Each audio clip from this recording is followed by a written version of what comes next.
تو سوچتے ہیں کہ وہ شاید ابھی بھی ہمارے قریب ہی ہے، اور وہ لوگ تھوڑا سا دور ایک برتن بھی دیکھتے ہیں کہ اس میں نک کا سر ابل رہا ہوتا ہے، جو انہیں بہت زیادہ ڈرا دیتا ہے۔ ان سب کو اب سمجھ آ گیا تھا کہ گائیڈ کی بات بالکل سچ تھی اور وہ ان قبیلے کے بارے میں صحیح کہہ رہا تھا، اور وہ لوگ واپس جلدی سے اپنی کشتیوں کی طرف آ جاتے ہیں اور کشتی چلانا شروع کر دیتے ہیں، لیکن انہیں معلوم نہیں ہوتا کہ ایک قبائلی لڑکا انہیں دیکھ رہا ہے۔ جلدی وہ آدمی پانی سے نکل کر ایجے پر حملہ کر دیتا ہے۔ باقی لوگ اس کی مدد کے لیے بھاگتے ہیں اور مایا ایک بڑا پتھر اٹھا کر اس لڑکے کے سر پر مارتی ہے۔ ایجے نک کے چاقو سے اسے گہرا زخم پہنچاتا ہے۔ دوسری طرف ایک اور قبائلی دور سے سب کچھ دیکھ رہا ہوتا ہے، مگر وہ دخل اندازی نہیں کرتا۔ پھر وہ دیکھتے ہیں کہ پانی کی لہریں ان کی کشتیوں کو وہاں سے دور لے گئی ہیں، اس لیے وہ فوراً اپنی کشتیوں کو تلاش کرنے کے لیے وہاں سے نکل جاتے ہیں۔ اس کے بعد وہ قبائلی جو دور سے سب کچھ دیکھ رہا ہوتا ہے وہ اپنے دوست کے پاس آتا ہے جو مرنے والا تھا، اس کے سینے میں ایک کلہاڑی مارتا ہے اور اس کے مرنے کی تکلیف کم کر دیتا ہے۔ وہ اپنے دوست کا دل نکال کر کھانے لگتا ہے اور بدلہ لینے کا سوچتا ہے۔ ادھر اس گروپ کو سمجھ آتا ہے کہ وہ نہ صرف اپنی کشتیاں کھو چکے ہیں بلکہ واپس جانے کا راستہ بھی گم ہو گیا ہے، لیکن جلد ہی اندھیرا ہونے لگتا ہے اور ان کے پاس یہاں رات گزارنے کے علاوہ کوئی چارہ نہیں بچتا۔ وہ فیصلہ کرتے ہیں کہ باری باری سب لوگ پہرا دیں گے اور صبح تک کوئی حرکت نہیں کریں گے۔ رات کو ریچی پہلا پہرا دیتا ہے اور مایا اس کے پاس بات کرنے کے لیے آتی ہے۔ پھر وہ گھما پھرا کر ایجے اور جیسمین کے رشتے کے بارے میں بات کرتا ہے اور رونے لگ جاتا ہے۔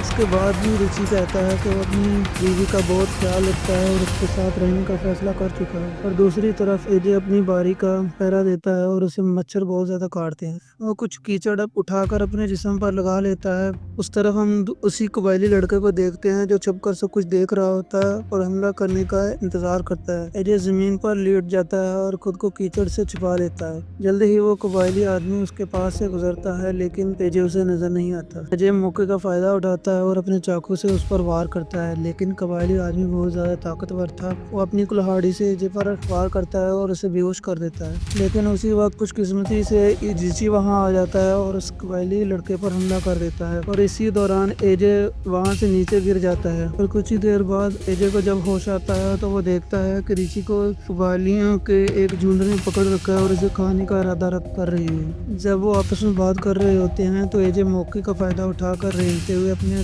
دوست کے پاس جاتا ہے۔ ریچی اس سے مدد مانگتا ہے، لیکن ایجے اس سے معافی مانگ کر کہتا ہے کہ اس وقت وہ مدد کرنے کے لیے تیار نہیں ہے۔ وہ لڑکیوں کو بچانے کا وعدہ کرتا ہے، حالانکہ ریچی اس سے مدد کی بھیک مانگتا ہے اور وہاں سے چلا جاتا ہے۔ تھوڑی دیر بعد تمام قبائلی اکٹھے ہو جاتے ہیں اور عجیب سی رسم کرتے ہیں اور ریچی کے پاؤں کی ایڑی کاٹ دیتے ہیں اور پھر اچانک ریچی کو چھوڑ دیتے ہیں۔ اس قبیلے میں سے ایک آدمی ریچی کے خون کو چھوتا ہے اور ایک نوجوان لڑکے کو سنگھاتا ہے۔ زخمی ریچی اپنی جان بچانے کے لیے بھاگتا ہے اور کوشش کرتا ہے کہ وہ صحیح راستہ ڈھونڈ لے، لیکن وہ کھو جاتا ہے اور دیکھتا ہے کہ قبائلی لوگ اسے چاروں طرف سے گھیر چکے ہیں، اور جلدی سے اس نوجوان لڑکے کے پاس جاتا ہے اور اس سے اپنی مدد کی بھیک مانگتا ہے۔ سب سے پہلے آیا تھا، لیکن وہ لڑکا اسے دھکا دے دیتا ہے جس سے پیچھے پڑی ایک چھڑی سار پار ہو جاتی ہے۔ اگلی صبح جب لڑکیاں جاگتی ہیں تو وہ ایجے کے خون میں لت پت ہوتی ہیں۔ ریچی کہیں نظر نہیں آتا۔ وہ ایجے سے پوچھتی ہیں کہ ریچی کہاں ہے۔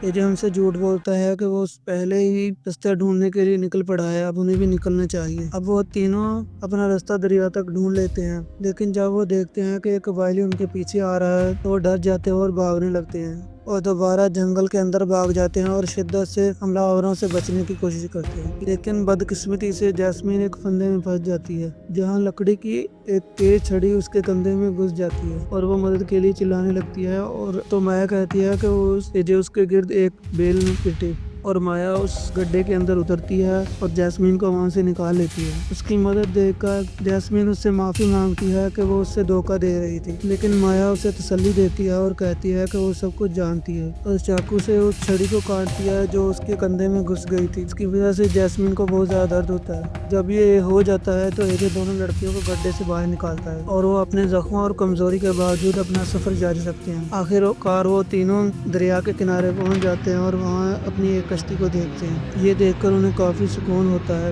لیکن ان کے پاس چپو نہیں تھا، اس لیے وہ تیزی سے بڑھنے میں مشکل محسوس کرتے ہیں۔ اس دیر بعد لڑکیاں سو جاتی ہیں اور ایجے دوبارہ کشتی سے اتر کر جنگل کی طرف جاتا ہے۔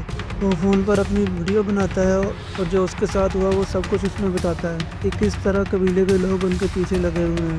پھر وہ اپنا فون درخت کی ایک شاخ پر رہتے کچھ ہی والیوں میں ویڈیو چلاتا ہے، جس سے ایک قبائلی لڑکا وہاں آ جاتا ہے جو فون ڈھونڈ کر ویڈیو دیکھنے لگتا ہے۔ ایجے اس موقع کا فائدہ اٹھا کر پیچھے سے اس لڑکے پر حملہ کرتا ہے، لیکن بدقسمتی سے وہ آدمی بہت زیادہ طاقتور ہوتا ہے اور وہ ایجے پر حملہ کر دیتا ہے۔ وہ بہت زیادہ بےرحم ہوتا ہے، جس کی وجہ سے ایجے کا منہ وہ کیچڑ میں دیکھ کر اس کا دم گھوٹنے کی کوشش کرتا ہے تو اسے اپنی کلہاڑی سے مارنے لگ جاتا ہے، جس کی وجہ سے ایجے بہت زیادہ کمزور ہو جاتا ہے۔ آخر میں وہ ایجے کے گردن میں ایک بیل باندھ کے اسے ایک پیڑ کے ساتھ لٹکا دیتا ہے۔ اسی دوران وہ قبائلی آدمی ان دونوں لڑکیوں کو کشتی میں گزرتا دیکھتا ہے اور ان پر حملہ کر دیتا ہے، مگر تبھی ایجے درخت میں گھسا ہوا ایک چاقو دیکھ لیتا ہے اور خود کو جیسے تیسے کر کے وہاں سے چھڑاتا ہے اور پھر وہی شرا اس قبائلی آدمی کو مار دیتا ہے۔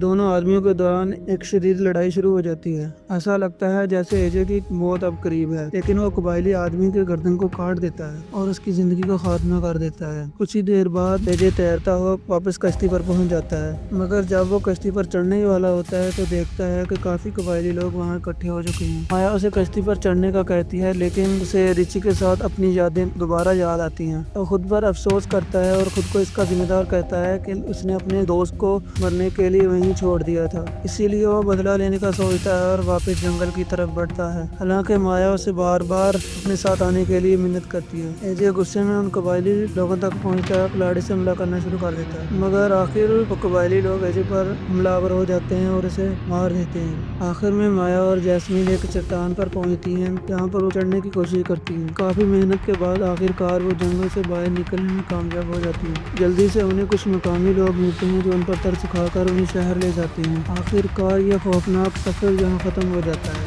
اور اسی کے ساتھ ہی مووی بھی ختم ہو جاتی ہے۔ مووی پسند آئی ہو تو اسے لائک اور شیئر ضرور کریں اور آگے ویڈیو دیکھنے کے لیے ہمارے چینل کو سبسکرائب کریں۔